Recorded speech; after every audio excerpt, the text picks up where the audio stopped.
الحمدللہ رب العالمین والصلاة والسلام علی سید الانبیاء والمرسلین وعلی آلہ واصحابہ اجمعین الی یوم الدین۔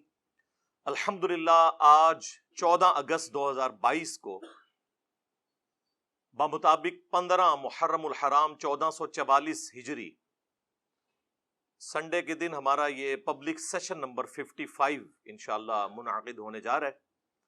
آج چونکہ یوم آزادی ہے تو اس حوالے سے میں کچھ تھوڑی بہت گفتگو شروع میں کر دوں ایک کرنٹ افیئر کے طور پر۔ آج الحمدللہ پاکستان کا 75 نمبر اینیورسری ہے آزادی کی۔ ویسے تو یوم آزادی آج 76 ہے لیکن سال جو ہیں وہ 75 ہوئے ہیں، کیونکہ 1947 والا جو 14 اگست تھا اگر اس سے گنے تو 76 بنتے ہیں، سال 75 ہوئے ہیں۔ اسی کو ہم ڈائمنڈ جوبلی بھی کہتے ہیں۔ اس موقع کے اوپر بالخصوص پاکستانی قوم جو پاکستان میں ہے یا باہر کے ملکوں میں محنت مزدوری کرنے کے لیے گئے ہیں ان کو، اور بالعموم ہم پوری امت مسلمہ کو مبارکباد پیش کرتے ہیں اور سب سے یہ ریکویسٹ کریں گے کہ اللہ کے حضور اس نعمت کا شکر ادا کریں۔ دیکھ لیں آپ ہمارے پڑوسی ملک انڈیا کے اندر مسلمانوں پہ کیا ظلم ہو رہا ہے۔ پہلے وہ ظلم صرف آکوپائیڈ کشمیر تک تھا، لیکن اب تو جب سے یہ بدماش مودی حکومت آئی ہے اس کے بعد سے تو پورے ملک کے اندر مسلمانوں کا جینا دوبر کر دیا انہوں نے۔ اس کے علاوہ بھی جو آزادی ہمیں یہاں پہ حاصل ہے، خصوصاً مذہبی آزادی، یہ الگ بات ہے کہ مولویوں کا طبقہ یہاں پہ کافی مضبوط تھا، اس کی وجہ سے وہ اختلاف رائے برداشت نہیں کرتے تھے، لیکن اب کافی حد تک ان سب کا سافٹ ویئر اپ ڈیٹ ہو چکا ہے الحمدللہ۔ ان تمام کمزوریوں کے باوجود پاکستان کی صورتحال at least freedom of expression کے پوائنٹ آف ویو سے، دین کی تبلیغ کے اعتبار سے دنیا میں سب سے سازگار جگہ مسلمان ملکوں میں یہی ہے۔ غیر مسلم ملکوں میں تو آپ کو پتہ ہے ویسے ہی بڑی آزادی ہے، یہاں بھی کسی کی جان کو خطرہ ہوتا ہے تو یورپ اور امریکہ میں جا کے پناہ لیتے ہیں، پھر وہاں جا کر وہ کس منہ سے انہیں یہ کہیں گے کہ اسلام میں آ جاؤ اور اسلام امن کا دین ہے؟ وہ کہیں گے تو اپنی جان بچانے کے لیے ہمارے پاس آیا ہوا ہے، ہماری جان کو بھی ونریبل کرنا ہے تو نے۔ البتہ جتنے مسلمان ملک ہیں ان میں سب سے زیادہ اگر کوئی مذہبی آزادی ہے نا کسی ملک کے اندر تو وہ پاکستان ہے، ورنہ آپ سعودیہ کے اندر، ایران کے اندر جو مذہبی قسم کے بھی ملک ہیں ان کے اندر بھی آپ ایک خاص ریڈ لائن کو کراس نہیں کر سکتے، اور وہ ریڈ لائن بھی ان کی خود ساختہ بنائی ہوئی ہے، چاہے وہ قرآن و سنت میں بھی لکھا ہوا ہو۔ خصوصاً ہمارا یہ پلیٹ فارم جس طرح کی باتیں کر رہا ہے یہ تو نہ سنیوں کو ہضم ہوتی ہیں نہ شیعہ کو ہضم ہوتی ہیں۔ جس کے مفاد کے اوپر زر پڑتی ہے وہ کہتا ہے جی انجینئر صاحب جو ہے وہ بڑی زیادتی کر رہے ہیں ہمارے ساتھ۔ یہ کوئی نہیں کہتا کہ یہ جو کچھ کہہ رہا ہے یہ بالکل ٹھیک کہہ رہا ہے، لکھا یہ ہوا ہے، لیکن چونکہ ہمیں اس سے تکلیف ہوتی ہے اس لیے یہ انتشار ہے۔ تو وہی بات ہے کہ اگر اس کی وجہ سے انتشار ہو رہا ہے یا یہ گند کو ہائی لائٹ کرتا ہے تو یہ سارا گند تو آپ کے بزرگوں کا ڈالا ہوا ہے، ہم تو صاف کر رہے ہیں۔ تو صفائی کرتے وقت تعفن تو اٹھے گا، اس کی بدبو تو آئے گی، لیکن انشاءاللہ ایک دفعہ صفائی ہو جائے گی تو پھر آئندہ کے لیے انشاءاللہ سکون ہو جائے گا۔ تو اللہ کے حضور سب کے سب لوگ شکر ادا کریں اس موقع کے اوپر آج کے دن کے اعتبار سے۔ دوسرے نمبر پہ میں خصوصاً جو حکمران ہیں ان کی ذمہ داری ہے کہ وہ اپنی جو مخالف جماعتیں ہیں ان کو ساتھ ملا کر، جس طرح انہوں نے بڑی محنت سے یہ ایک حکومت بنا لی ہے، تو ابھی بھی جو اپوزیشن کے اندر جماعتیں بیٹھی ہیں انہیں بھی ساتھ ملائیں اور دو کام کریں جو میں اکثر کہتا ہوں، ایک چارٹر آف ڈیموکریسی اور دوسرا چارٹر آف اکانومی لکھ لیں، میثاق جمہوریت اور میثاق معیشت۔ اس کا فائدہ یہ ہوگا کہ آئندہ سے کوئی انفیئر مینز کے ذریعے دوسرے کی حکومت نہیں گرائے گا۔ جس طریقے سے آپ کو پتا ہے 2017 میں ایک حکومت گری اور پھر ابھی عمران خان صاحب کی حکومت کو بھی گرایا گیا، یہ حرکتیں نہیں ہوگی۔ پھر وہ کہتے ہیں آئینی طریقہ ہے. وہ ہمیں پتہ ہے کہ کتے کو حلال کرنا جس طرح مولویوں کو آتا ہے, اسی طریقے سے آئین کے اندر کوئی شک تلاش کر کے اور حکومت کو الٹنا, یہ ہمارے پولیٹیشنز کو آتا ہے. ان کو پتہ ہوتا ہے کہ جو کچھ یہ کر رہے ہیں. تو یہ فائدہ ہوگا کہ اس طرح کسی کی ٹانگیں نہیں کھینچی جائیں گی. دوسرا, اگر معیشت کا چارٹر لکھا گیا, پھر کوئی حکومت یہ نہیں کہے گی کہ یہ تو پچھلی حکومت نے معاہدے کیے ہوئے تھے, ہمیں تو ملک ملے ہی دیوالیہ, ہم ہوتے تو اچھی ٹرمز پہ کرتے. جس طرح بھی یہ آج کی حکومت کہہ رہی ہے جی آئی ایم ایف کے ساتھ معاہدہ عمران خان صاحب نے کیا تھا. اب اگر اس وقت عمران خان صاحب, اس وقت کے اپوزیشن لیڈر شہباز شریف صاحب جو آج کل پرائم منسٹر ہیں, ان کی بات مان لیتے, جو انہوں نے قومی اسمبلی میں تقریر کرتے ہوئے کہا تھا کہ ٹھیک ہے ہم ویسے اختلافات اپنی جگہ, ہمیں میثاق جو معیشت ہے یہ لکھ لینا چاہیے, تو پھر یہ بھی ان کو کسی صورت گلا نہ کر سکتے. چلیں اب بھی میں رات کو دونوں پرائم منسٹرز کی تقاریر سن رہا تھا, جو موجودہ پرائم منسٹر ہیں پی ٹی وی والے اور جو دوسرے پرائم منسٹر ہیں سوشل میڈیا والے, یعنی شہباز شریف اور عمران خان صاحب. تو ایک ویسے میرے دماغ میں خیال آیا کہ کیا ہی اچھا ہوتا کہ یہ ایک جگہ پہ بیٹھ کے دونوں اپنی اپنی باتیں کر رہے ہوتے, بجائے ایک دوسرے کے خلاف کر رہے ہوتے, لیکن ایک فورم پہ بیٹھے ہوتے, اپنا اپنا موقف عوام کے سامنے رکھتے. آپ امریکہ میں دیکھیں کتنے سخت قسم کے انتخاب میں جو حریف ہیں وہ سامنے آتے ہیں, لیکن جب الیکشن کے رزلٹ آتے ہیں وہ ایک دوسرے کو تسلیم کرتے ہیں بڑے اچھے طریقے سے. یہ ایک ٹرمپ کی مثال ہی تھوڑی سی عجیب ہے, ادروائز اوور آل امریکہ کی ہسٹری میں آپ کو کوئی اس قسم کی چیزیں, لیکن وہاں بھی ایسا نہیں ہوا کہ انہوں نے کوئی حکومت الٹ دی ہو. جس دن ٹرمپ نے حلف اٹھایا تھا پورے امریکہ کے اندر آپ کو پتا ہے احتجاج ہو رہے تھے,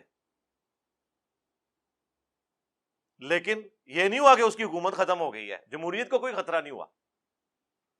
اور جس دن جو بائیڈن نے حلف اٹھایا ہے, ٹرمپ کے ماننے والے جو لوگ تھے وہ احتجاج کر رہے تھے, لیکن اس سے حکومت نہیں گری. حکومتیں ایسے گرنی بھی نہیں چاہیے. تو یہ چارٹر آف ڈیموکریسی اور چارٹر آف اکانومی لکھ لی جائے تو پاکستان کے 90% مسائل حل ہو جائیں گے. اس کے بعد ہی کوئی حکومت اچھی چیزیں عوام کو ڈیلیور کر سکتی ہے. ظاہر پالیسیز بنانی ہے تو وہ ظاہر اکانومی میں ہی آتی ہے نا. ہمارا اس وقت سب سے بڑا مسئلہ جو ہے بھوک پڑی ہوئی ہے, ہمیں اپنی فوج کو دینے کے لیے, سرکاری ملازمین کو دینے کے لیے تنخواہیں نہیں ہیں, اس کے لیے ہم آئی ایم ایف سے قرضے مانگتے ہیں. اور یہ وہ قوم ہے جو قرضہ ملنے کے اوپر خوش ہو رہی ہوتی ہے. اندازہ کریں کہ اتنے ڈالر آ گئے تو اب یہ ہو جائے گا, بھئی اتارنا بھی ہے اسے. یہ تو نہیں ہو سکتا کہ وہ آپ سے قسط مانگیں اور آپ کہیں کہ آیا جے غوری, انج نہیں دنیا دے کام چل دے. آیا جے غوری کیڑی دنیا چ رہ رہے ہو اللہ دے بندے ہو, وہ گل کرنے والی کرو. ایک تو یہ کام ہے جو کیا جائے حکمرانوں کے پوائنٹ آف ویو سے اور اپوزیشن کے پوائنٹ آف ویو سے, بجائے اپنی اپنی قوموں سے خطاب کرنے کے ایک جگہ بیٹھ کے. آپ دونوں تو الگ ہیں, لیکن جس قوم سے آپ خطاب کر رہے ہیں وہ تو ایک ہے نا, تو اکٹھے ایک جگہ بیٹھ کے خطاب کریں, اپنا اپنا پوائنٹ آف ویو بیان کریں. اس وقت چاہے حکومت ہو چاہے اپوزیشن ہو, ان دونوں نے اپنے ساتھ وہ لوگ بٹھائے ہوئے ہیں کہ جن کو یہ ماضی میں خود گالیاں نکالتے رہے. رات کو پرویز الہی صاحب نے بھی تو تقریر کی ہے نا, جو سٹنگ چیف منسٹر ہیں. ان کو عمران خان صاحب کیا کچھ کہتے تھے پہلے, تو اب ساتھ بیٹھے ہوئے ہیں. اسی طریقے سے شہباز شریف صاحب کے ساتھ زرداری صاحب جو بیٹھے ہوئے ہیں, تو یہ کیا ایک دوسرے کو کہتے رہے. مجھے کہنے کی ضرورت نہیں ہے, سوشل میڈیا پہ آپ ان کی تقریر سن سکتے ہیں. تو اب جب آپ لوگ اپنے مفادات کی خاطر اکٹھے ہو کے بیٹھے ہوئے ہیں تو قوم کے لیے بھی بیٹھ جائیں اور ایک چارٹر آف ڈیموکریسی اور ایک چارٹر آف اکانومی لکھ لیں, تاکہ آئندہ سے کوئی اسٹیبلشمنٹ کا اعلی کار بن کر حکومت کو نہ گرائے. اس کے بعد میں جو ہمارے ریاستی ادارے ہیں, اور ظاہر ہے ادارے تو خیر یہ ایک کوڈ ورڈ کے طور پہ استعمال ہوتا ہے, ادارے تو دو ہی ہیں, باقی تو بیچارے سارے مظلوم ہی ہیں. چاہے پولیس ہو چاہے اٹامک انرجی کا ادارہ ہو, ادارے دو ہی ہیں پاکستان کے اندر, فوج اور عدلیہ. تو اس لیے میں نام لے کے کہوں گا کہ فوج اور عدلیہ, ان دونوں کو بھی اپنی حدود کراس نہیں کرنی چاہیے. اور یہ باتیں ہم اس وقت سے کر رہے ہیں کہ جب خود وہ جماعتیں جو آج بڑی اینٹی اسٹیبلشمنٹ بنی ہوئی ہیں ان کی گود میں بیٹھی ہوئی تھی. ہم اس وقت بھی کہتے تھے کہ اس کا رزلٹ بڑا غلط نکلے گا، اور وہ نکلا ہے، آپ کو پتا ہے. تو یہ دو ادارے جو ہیں فوج اور عدلیہ، یہ بجائے سیاست میں مداخلت کرنے کے، اور اب تو خود بھی کہہ رہی ہے فوج، بار بار اعلان توبہ کر رہی ہے لیکن ان کی توبہ قبول نہیں کی جا رہی پاکستانی عوام کی طرف سے. اس وقت پاکستانی عوام میں کوئی بھی بندہ نہیں ہے، کوئی جماعت ایسی نہیں ہے جو دل سے فوج کے حق میں دو جملے بولنے کے لیے تیار ہو. یہ جو کچھ بول رہے ہیں اوپر اوپر سے بول رہے ہیں، یہ آپ کو بھی پتا ہے. کچھ عرصہ پہلے نون لیگ کا جو بیانیہ تھا، آج بھی ان کا وہی ہے. وہ تو اپنے مفادات کی خاطر ظاہر ہے انہوں نے لبادہ اوڑا ہوا ہے.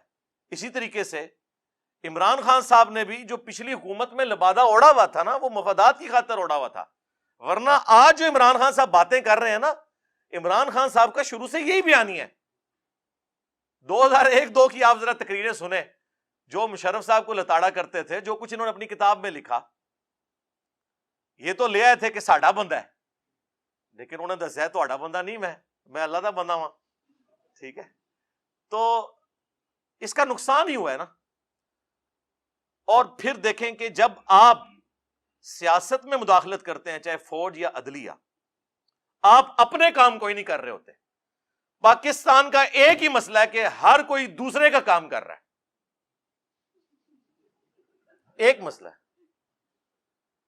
وہ ہمارے جو ایکس چیف جسٹس صاحب تھے، کبھی ہاسپٹل میں پہنچے ہوتے تھے، پھر انہوں نے کہا تھا میں نے ریٹائر ہو کے جو ہے وہ ڈیم فنڈ کے لیے جو ہے وہ خیمہ لگا لینا ہے وہاں پہ. پوری قوم کو بڑھ بنا کے چلے گئے. ابھی تک بینکوں کے باہر جو ہے نا ان کے وہ لگے ہوئے ہیں چندہ فنڈ کے بینرز.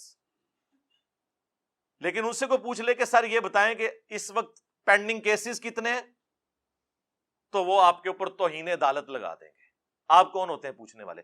بھائی ہم وہ ہوتے ہیں پوچھنے والے کہ ہمارے ٹیکسز سے آپ لوگوں کی عیاشیاں فلفل ہو رہی ہیں. آپ لوگ 12 15 لاکھ پینشن لے رہے ہیں اور لائف ٹائم سیکیورٹی لے رہے ہیں. تنخواہیں اور پریویلیجز تو چھوڑ دیں، ہم بھی پوچھنے والے ہیں. آپ ملازم ہیں، ہم کوئی غلام ہیں؟ ہاں آپ غلام ہیں پاکستانی عوام کے. میں سرکاری ملازمت الحمدللہ 19 گریڈ میں نے ریٹائرمنٹ لی ہے. میں آج بھی کہتا ہوں ہم پاکستانی عوام کے غلام ہیں. بلکہ میرے آفس میں جب کوئی کہتا تھا نا ملک و قوم کی خدمت کریں، میں نے کہا یہ کون سا یار تماشا لگایا ہوا ہے ملک و قوم کی خدمت؟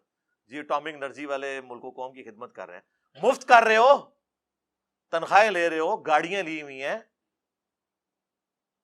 ہاؤس رینٹ لے رہے ہو، لائف ٹائم پینشن لوگے. یہ کون سی ملک و قوم کی خدمت ہو رہی ہے؟ یہ اسی طرح کی خدمت ہے جس طرح علماء کہہ رہے ہیں ہم دین کا کام کر رہے ہیں. چندوں پہ خدمت کون سی ہے؟ تنخواہ لے رہے ہو، یہ کون سی بات ہوئی؟ تو یہ اپنے کام نہیں کرتے. جس طرح عدلیہ کی پالیٹکس میں انوالومنٹ کی وجہ سے پاکستان میں کروڑوں لوگ افیکٹنگ ہیں، کیسز کے فیصلے نہیں ہو رہے، بندے مر جاتے ہیں جیل میں، بعد میں 22 سال بعد پتہ چلتا ہے بندہ بے قصور تھا. دادا کیس کرتا ہے اور پوتا اس گھر میں شفٹ ہوتا ہے، اور بعض اوقات وہ بھی نہیں ہوتا. میرے اپنے کچھ کیسز پینڈنگ پڑے ہوئے کئی سالوں سے بڑی عدالتوں کے اندر، چھوٹی تو چھوڑ دیں آپ.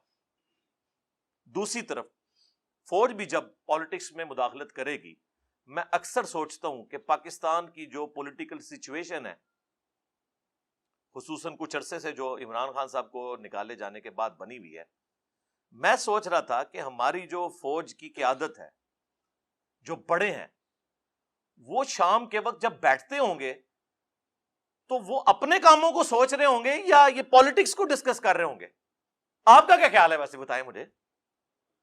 ظاہر ہے ان کو یہی خطرہ ہوگا آج فلانے نے ساڑھے خلاف بیان دے دیتا، آج فلانے نے دے دیتا. ایسی صورتحال کے اندر جو اصل کام ہے فوج کا اور اداروں کا، وہ بیچارے کس حد تک کر سکیں گے؟ اور یہ بیچارے میں وہ خود ان کا اپنا بھی قصور ہے، میرے بیچارے کوئی نہیں نے. تو اس وقت دل سے کوئی جماعت بھی ان کے لیے ایک جملہ ہمدردی کا بولنے کے لیے تیار نہیں ہے، الٹا خلاف کمپین چلا رہے ہیں. یہ بھی جو کچھ آپ کو پتا ہے وہ ہیلی کاپٹر میں کچھ فوجی شہید ہوئے اور کس طرح پھر کمپین سوشل میڈیا کے اوپر چلی. اور یہ تو وہ ہے جو آپ کو نظر آ رہی ہے. آپ لوگوں سے پوچھیں, آپ ہوٹلوں پہ جا کے ٹیبل ٹاک کریں, آپ کو اندازہ ہوگا کہ میں نے تو اپنی زندگی کے اندر کبھی بھی اداروں کے لیے وہ نفرت نہیں دیکھی ہے جو اس وقت ہے. ایک پی ٹی آئی بچی ہوئی تھی نا جو دفاع کر رہی تھی, آج سب سے زیادہ ان کی زبانیں کھلی ہوئی ہیں فوج کے خلاف. رہ گئی نون لیگ, پیپلز پارٹی, JUIF. وہ اگر کوئی جملہ بولیں گے بھی تو بس جنہوں کہتے ہیں گونگلواں تو مٹی چاڑنے آستے ہیں, اندر سے وہ بھی خوش ہیں کہ ٹھیک ہو رہا ہے نا. ہاں, تو یہ ہے ملکوں کی تباہی کا آغاز کہ جب پاکستان کے ادارے پاکستان کی عوام کی نظر میں بے عزت ہو جائیں, بے توقیر ہو جائیں. آپ لوگ سمجھ رہے ہو شاید کسی کو وسوسہ آ جائے کہ ہم کوئی ان کے ایجنڈے کے اوپر بات کر رہے ہیں. نہیں میرے بھائی, ان کے ایجنڈے پہ بات کر رہے ہوں تو ہم مجرم عوام کو قرار دیں.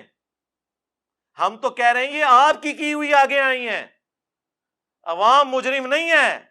ہمیشہ بڑے اور لیڈرز مجرم ہوتے ہیں جس طرف عوام جاتی ہے, ان کی پالیسیز کا رزلٹ یہ نکلتا ہے. جس طرح ہم نے نان اسٹیٹ ایکٹر پال کے جو کچھ نکالا رزلٹ, FATF کی تلوار لٹکی, ٹھیک ہے جی, پھر جو کل تک ڈان لیگز تھی وہ پاکستان کی پالیسی بن گئی. تو سمجھ آئی نا کھا کے کہ ہاں یار یہ کام نہیں ہونا چاہیے, صرف فوج کا کام ہے. پھر ضرب عضب بھی, رد الفساد بھی, یہ ساری چیزیں ہوئی.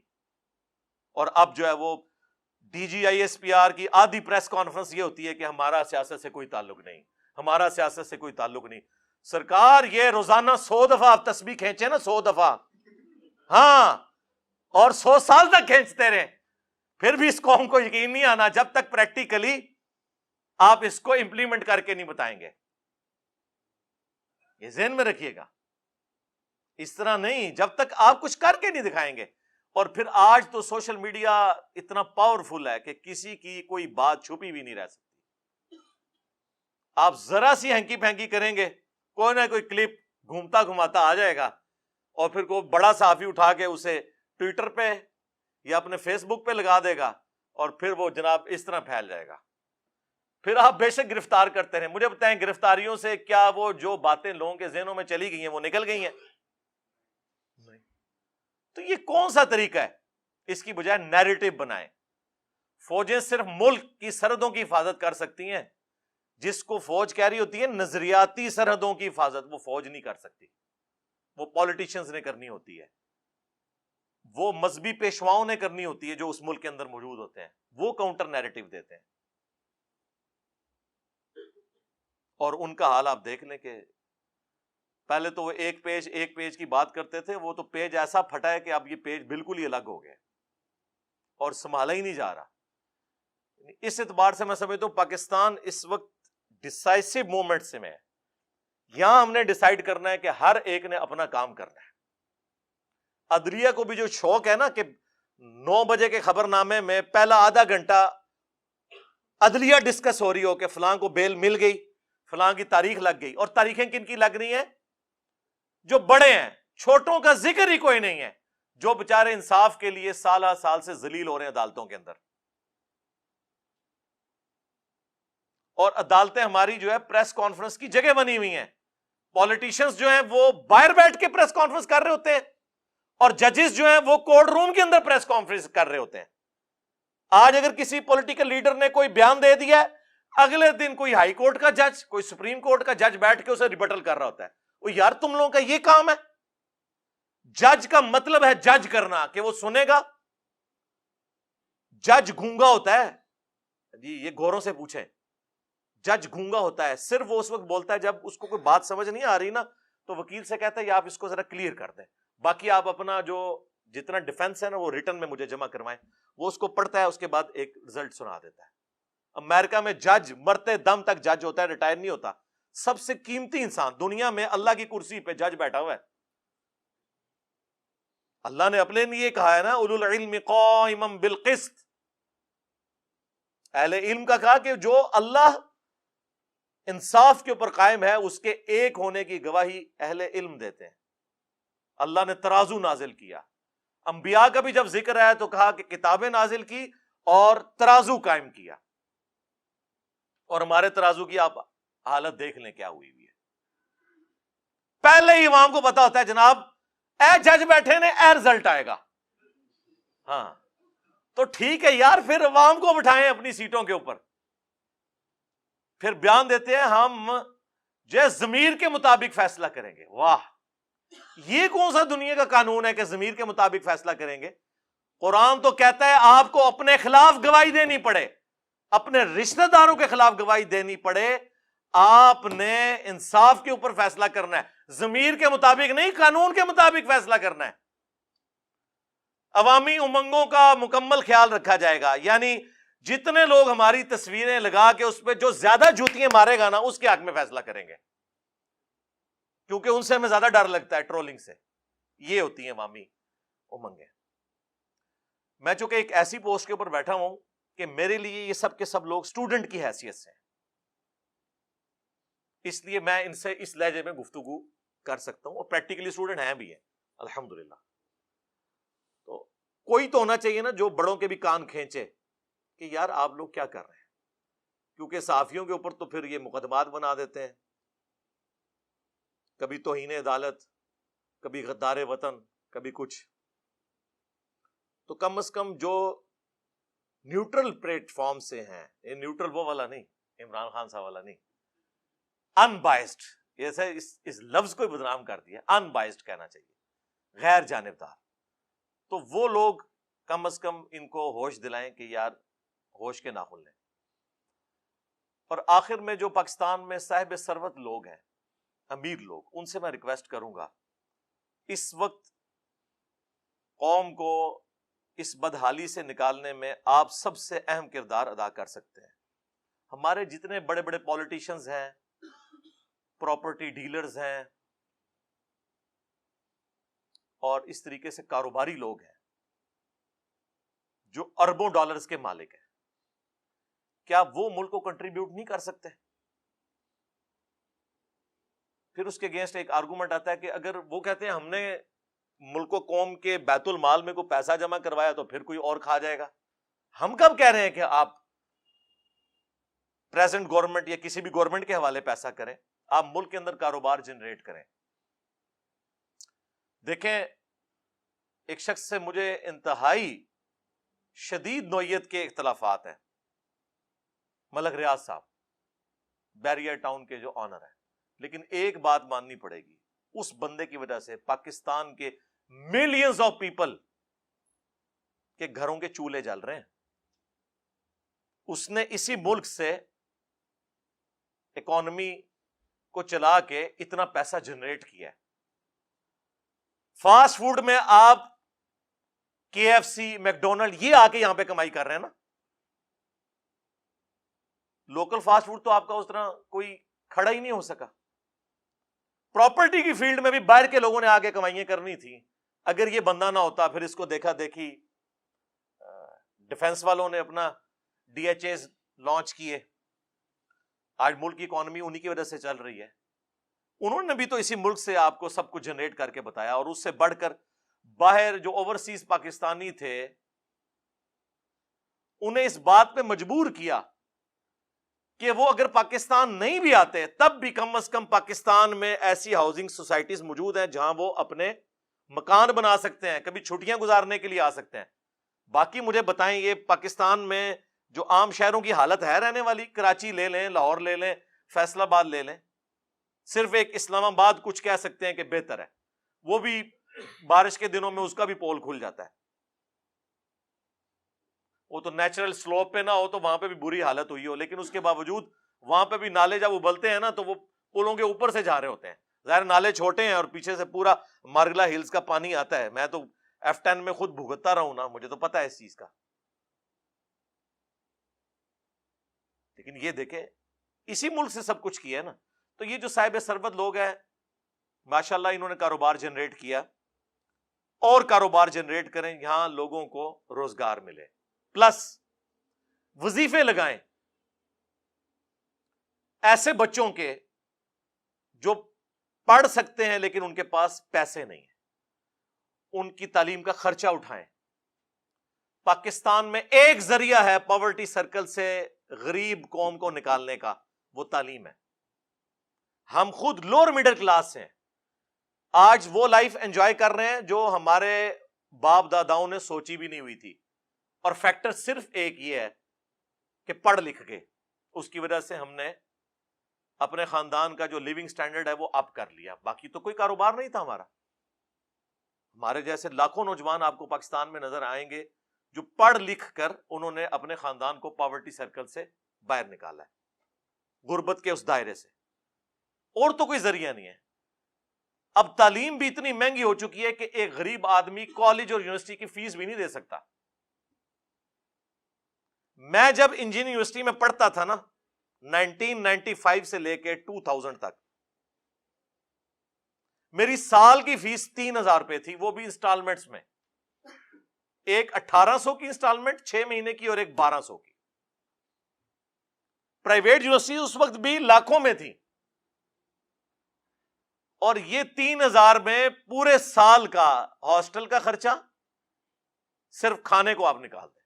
ہاسٹل میں بجلی کا، پانی کا، رہائش کا، صفائی، سب کچھ اس میں شامل. آج بھی سرکاری جو یونیورسٹیز ہیں ان کا خرچہ دیکھا جائے تو بہت کم ہے، لیکن ظاہر وہ ٹیکسز سے ہو رہا ہوتا ہے نا.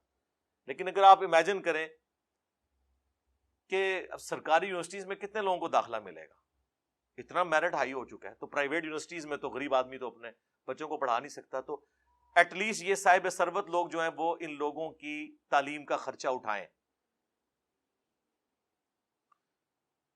پھر ایسی ٹریننگز دی جائیں خصوصاً کمپیوٹر کی فیلڈ میں. اب تو فری لانسنگ کا دور ہے. میں حیران ہوں کہ بنگلہ دیش میں 6 ملین لوگ، 60 لاکھ لوگ، بچے 20 سے 30 سال کی عمر کے، ان کا جو ذریعہ معاش ہے نا وہ فری لانسنگ ہے. ہنر سیکھا ہوا ہے، کمائی کر رہے ہیں. بنگلہ دیش دنیا میں دوسرے نمبر پہ آ گیا ہے فری لانسنگ کے پوائنٹ آف ویو سے، چائنا کے بعد. ہم کہتے تھے جناب غریب قوم ہے، اور کسی کو مثال دی جاتی تھی نا تو کہا جاتا تھا تیری 2 ٹکے کی بھی اوقات نہیں ہے. آج 2 ٹکے جو ہیں وہ پاکستان کے 4 روپے کے برابر ہیں، جو آپ 2 ٹکے کہا کرتے تھے. حالانکہ ان کے پاس ریسورسز بہت کم تھے. اچھا یہ میں کوئی جیلسی میں بات نہیں کر رہا، مجھے تو بڑی خوشی ہوتی ہے بنگلہ دیش ترقی کرے، پھلے پھولے، ہمیں خوشی ہوتی ہے کہ ٹھیک ہے یار، ایک غم تھا وہ ہم سے الگ ہوئے. لیکن جس طرح کبھی ماں باپ بھی یہ کہتے ہیں کہ یار ٹھیک ہے بچے ہم سے الگ ہو گئے مجبوراً، لیکن اپنے گھروں میں تو خوش ہے نا. ہمیں تو اس بات کی خوشی ہے، وہاں پہ بھی کروڑوں مسلمان رہ رہے ہیں. جب ہم الگ ہوئے تھے آبادی برابر تھی، بلکہ ان کی تھوڑی سی زیادہ تھی. آج دیکھیں جناب ماشاءاللہ یہاں تو بارے ہیں. یہ بھی تو بہت بڑا ایٹم بم ہے نا آبادی والا. اور کروڑوں کا ڈفرنس انہوں نے ڈال لیا ہے، کنٹرول کیا ہوا ہے. یہ کون سا طریقہ ہے جی امت میں اضافہ کرنا ہے؟ جی اس طرح کی امت جو نکھٹو قسم کی اضافہ کرنا ہے، تربیت کوئی نہیں کرنی ہے. یہ پتہ نہیں کس نے ان کو پڑھا دیا ہوا ہے. وہ آپ میرے فیملی پلاننگ کے اوپر جو میری ویڈیوز ہیں وہ دیکھ لیں، وہ آج ٹاپک پھر ایک الگ ہے. تو یہ کام کرنے کا ہے. پلس جو میں اکثر کہتا ہوں کہ جو امیر حضرات ہیں خصوصاً جو ڈیفنس میں بیریئر ٹاؤن کے اندر رہ رہے ہیں، جن کے ذاتی مکان ہیں، مہینے کی انکم ان کی 2 لاکھ روپے سے زیادہ ہے، ان کے لیے کوئی مشکل نہیں ہے کہ اپنے گھر کی چھت کے اوپر ایک سولر سسٹم لگا لیں. یہ میں نے بالکل اس طریقے سے، جیسے میں کہتا ہوں نا قرآن پاک آپ نے ترجمے سے پڑھنا ہے تاکہ آپ کے عقائد کی اصلاح ہو. یہ بھی میں نے لکیر بار بار پیٹنی ہے کہ یہ آپ زیادتی نہ کریں باقی قوم کے ساتھ، کہ پاکستان میں 1 یونٹ آلموسٹ 35 سے 40 روپے کا بجلی کا بنتا ہے، جو گورنمنٹ آپ کو 15 سے 20 روپے، اب انہوں نے 24 روپے کر دیا ہے. ابھی بھی گورنمنٹ جو آپ کو بجلی کا یونٹ دیتی ہے نا، 10-15 روپے ہر یونٹ کے پیچھے صدقہ خیرات کے پیسے یعنی ٹیکسز کے پیسے وہ ڈال کے دیتی ہے. ایک امیر بندے کا یہ کام نہیں ہے کہ وہ صدقہ خیرات کے پیسوں سے بجلی لے. وہ تو افورڈ کر سکتا ہے نا یار. 10 KVA کا ایک سسٹم لگا لے اگر بڑا مکان ہے، چھوٹا مکان ہے 5 KVA کا ایک سسٹم لگا لے. آج کی ڈیٹ میں 14 اگست 2022 بمطابق 15 محرم 1444 ہجری آلموسٹ 10 سے 11 لاکھ روپے کا 5 kVA کا سسٹم لگ جاتا ہے. 25-30 سال کے لیے آپ بجلی سے بے فکر ہو جائیں. جس طرح آپ گھر میں بورنگ کروا کے گورنمنٹ کے پانی سے بے فکر ہو جاتے ہیں نا, یہ کریں. اور دوسری آپ کی کتنی بڑی کنٹریبیوشن ہوگی کہ اگر یہ سب لوگ, بلکہ میں تو کہوں گا کہ بیریا ٹاؤن اور ڈیفنس میں جہاں لوگ کروڑوں کے پلاٹس لے کے کروڑوں کی کنسٹرکشن کر رہے ہیں, اس میں مجھے بتائیں 10 لاکھ یا 20 لاکھ روپیہ تو اونٹ کے منہ میں زیر ہے. ان کو تو آفیشلی یہ ڈکلیئر کرنا چاہیے کہ یہاں پہ مکان وہی بنائے گا جو اپنا سولر سسٹم اپنا انسٹال کرے اوپر. اور میرے بھائی جو 1.5-2 کروڑ روپے کا پلاٹ لے رہا ہے وہ 10 لاکھ روپے کا سسٹم نہیں لگا سکتا. جس کے پاس 50 لاکھ روپے کی گاڑی ہے جو چند سالوں کے لیے, اور یہ ایک پوری جنریشن کے لیے 25-30 سال کے لیے ایک سولر سسٹم نہیں وہ لگا سکتا. لیکن وہ لوکل نہیں لگانا آپ نے, جو کمپنیاں گورنمنٹ کی طرف سے ہیں جس میں ریورس میٹرنگ بھی پھر آپ کو الاؤ ہوتی ہے, جو اوریجنل والی پلیٹس ہیں. وہ میں نے اب کسی کا نام نہیں لینا ورنہ پھر ایک آپ بالکل اسپیسیفک ہو جائیں گے. کافی ساری کمپنیز ہیں, وہ آپ دیکھ لیں گے یوٹیوب پہ, آپ کو اندازہ ہو جائے گا. تو یہ کام اگر کر لیں تو اب یہ سب جو ہمارا امیر طبقہ, اور زیادہ بجلی بھی یہ یوز کرتا ہے. آپ کو پتا ہے پاکستان میں 35 سے 40% لوڈ جو ہے وہ اے سیوں کا ہے جی. اگر اے سی بند کر دیے جائے نا پاکستان سے تو بجلی زیادہ ہے ہمارے پاس گرمیوں میں. مجھے بتائیں چھوٹی سی دکان میں بھی ایئر کنڈیشن لگا ہوا ہے تو ایٹ لیسٹ 1.5 سے 2,000 واٹ تو لیتا ہے ایک انورٹر بھی. وہ تو پھر چل چل کے تھوڑا جا کے پھر بھی 700-800 پہ تو آتا ہے. وہ جتنے سرکاری بلڈنگز ہیں ان کے اوپر سولر لگے ہوئے ہوں, نہ وابڈا سے ان کو بجلی دی جائے. جناب آپ یوٹیوب پہ جا کے دیکھیں, جن ملکوں میں سورج اتنا نکلتا بھی نہیں, پاکستان تو آئیڈیل جگہ ہے سولر کے پوائنٹ آف ویو سے. باقی جو ونڈ انرجی ہے اس کے اعتبار سے تو صرف ہمارے کوسٹل ایریاز ہی ہیں, پورے ملک میں ونڈ انرجی تو اس طرح جنریٹ نہیں ہو سکتی. لیکن سولر پاکستان میں 330 دن سورج نکلتا ہے. یہ خوش نصیب ترین جگہوں میں سے ہے سولر کے اعتبار سے. چائنا میں دیکھیں پورے پورے پہاڑ, جس طرح یہاں پہ آپ کو درخت جنگل نظر آتے ہیں نا, سولر پینلز کے ہیں. جھیلوں کے اوپر, سمندروں کے اوپر, پولوشن زیرو, انرجی پروڈیوس ہو رہی ہے. کوئی تیل جلانے کی ضرورت نہیں ہے آپ کو, کوئی شور نہیں, کوئی کچھ نہیں. تو یہ کام کریں, پابند کریں ہاؤسنگ سوسائٹیز والے کہ سولر سسٹم اپنا لگائیں اور بجلی ان کو نہ پرووائڈ کی جائے. وہ بجلی جھونپڑیوں میں رہنے والے غریب لوگ ان کو ملے اور ان کے لیے اور سستی کریں. اور یہ بار بار جو تیل کے آپ معاہدے کر رہے ہیں اس کی بجائے سولر سسٹم خریدیں. گورنمنٹ معاہدے کرے بڑی کمپنیوں کے ساتھ. تو اب بجائے یہ پلانٹ لگانے کے جی ہم نے فلاں جگہ جو ہے ایک فرنس آئل کا پلانٹ لگا لیا, فلاں جگہ ڈیزل پلانٹ لگا لیا, اس کی بجائے میرے بھائی پاکستان میں زمین تھوڑی ہے یار, اندازہ کرو بلوچستان پورا. اور میں حیران ہو رہا تھا بلوچستان میں کتنا سیلاب آیا ہوا ہے. جہاں پانی کی ایک ایک بوند کو لوگ ترستے ہیں وہاں سیلاب آئے ہوئے ہیں. ایک ڈیم نہیں ہم بنا سکتے, پانی نہیں ہم سٹور کر سکتے. یعنی بلوچستان کا سیلاب سن کے بڑی حیرانگی ہوتی ہے. اسی طریقے سے مجھے تو ایسی حیرانگی ہوتی ہے کہ کوئی مجھے بتائے نا کہ ملتان میں برف باری ہوئی ہے تو آپ حیران ہوں گے نا. اس طرح میں حیران ہو رہا ہوتا ہوں کہ یار یہ بلوچستان ہے کہ پانی سنبھالا نہیں جا رہا, اور واٹر ٹیبل وہاں پہ تقریباً 700-800 بعض جگہ 1000 فٹ پہ جا چکا ہے. پرانے طریقے چلتے آ رہے ہیں, انہی کو یوز کیا جائے. جو کنویں کھودے میں یہ جتنے پانی ہیں ان کا رخ ان کنووں کی طرف کر دیں آپ تو زمین میں واٹر ٹیبل اوپر آ جائے گا. لوگوں نے پریکٹیکلی کر کے بتایا. ایک موسم کی بارشیں اگر آپ سٹور کر لیں نا, ایک علاقے کی, ایک گراؤنڈ کی, پورے علاقے کا واٹر ٹیبل اوپر آ جاتا ہے. جہاں سٹیڈیم بنے ہوئے ہیں بس اس کو ایک رخ دے دیں اور 2-4 جو کنویں ہیں ان تک پہنچا دیں, کنووں میں پانی ڈالیں, وہ نیچے خود بخود واٹر ٹیبل اوپر آ جائے گا. اسلام آباد میں آپ دیکھیں کئی جگہوں کے اوپر گرمیوں میں بالکل 300-400 فٹ پہ گیا ہوا تھا, جب بارشیں ہوئی ہیں وہ 70-80 فٹ پہ پانی آ گیا. اتنا پانی ہم ضائع کرتے ہیں. پھر جب انڈیا ہمارے خلاف مقدمہ کرتا ہے انٹرنیشنل عدالت میں جا کے تو ہم پھر چیختے ہیں کہ جناب وہ جو ہے نا جی ہمارے خلاف مقدمہ کر رہے ہیں، وہ کہتے ہیں یہ تو پانی استعمال نہیں کرتے تو یہ ضائع کرتے ہیں، ہم استعمال کریں گے. تو بجائے ان کا رونے کے کہ انہوں نے 22 ڈیم بنا لیے، ہم ڈیم بنائیں نا، ہم پانی سٹور کریں. اور بہت بڑے ڈیم بنانے کی ضرورت نہیں، چھوٹے چھوٹے بھی ڈیمز بنائے جائیں، پانی کم از کم سٹور تو کیا جائے، پینے کے لیے اویلیبل ہو. اب باتیں تو پھر آپ کو پتہ ہے ہم بھی کسی صحافی سے کم نہیں ہیں، ہاں بہت ساری باتیں کی جا سکتی ہیں، لیکن میں نے کوشش کی کہ تھوڑے سے وقت میں اپنا درد دل، چونکہ آج کا دن متقاضی تھا، 14 اگست کا دن تھا، تو میں 14 اگست کے حوالے سے کم از کم اس نیشن کے پوائنٹ آف ویو سے پاکستان کی جو حالت زار ہے جس کی وجہ سے ہم سب لوگ اب پریشان ہیں، تو 2-4 باتیں آپ کے گوش گزار کرتا.